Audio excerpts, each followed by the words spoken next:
Bahujan Samaj party Kakinada జిల్లా స్థానిక సంస్థ ఎన్నికల సన్నాహక సమావేశం జిల్లా కార్యాలయంలో నిర్వహించారు. సమావేశానికి జిల్లా కమిటీ మరియు అన్ని నియోజకవర్గాల ఇన్ఛార్జీలు కమిటీలు హాజరయ్యాయి. అన్ని నియోజకవర్గాల నుండి జెడ్పీటీసీ, ఎంపీటీసీ సర్పంచ్లుగా పోటీ చేయడానికి అభ్యర్థులను ఎంపిక చేయడంపై సమావేశంలో చర్చించారు. సమావేశానికి జిల్లా అధ్యక్షులు మాతా సుబ్రహ్మణ్యం అధ్యక్షత వహించగా జిల్లా ఇన్ఛార్జ్ సుబ్బారావు, అప్పారావు, రూరల్ నియోజకవర్గ ఇన్ఛార్జ్ సాధనాలు రాజు, జగ్గంపేట నియోజకవర్గ incharge Juttuka Nageswararao, Prathipadu incharge Gunaparthi, అపురూప్, Pithapuram incharge Kandavalli Lovaraju పాల్గొన్నారు.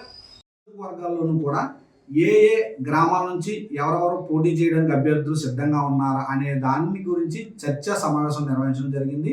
అదేవిధంగా రేపటి నుంచి కాకినాడ జిల్లాలోని అన్ని నియోజకవర్గాల్లోనూ మండలాల వారీగా గ్రామాల వారీగా పర్యటించడం జరుగుతుంది.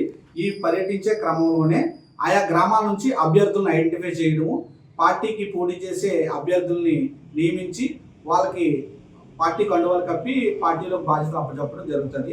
రాబోయే ఎన్నికల్లో, స్థానిక సంస్థల ఎన్నికల్లో బహుజన్ సమాజ్ పార్టీ ఖచ్చితంగా ప్రతి గ్రామం నుంచి సర్పంచులు, ఎంపీటీసీలు, వార్డు మెంబర్లు, జెడ్పీటీసీలుగా పోటీ చేస్తాము. ఖచ్చితంగా విజయం సాధించడానికి మా వంతు ప్రయత్నం మేము చేస్తామని తెలియజేస్తాం.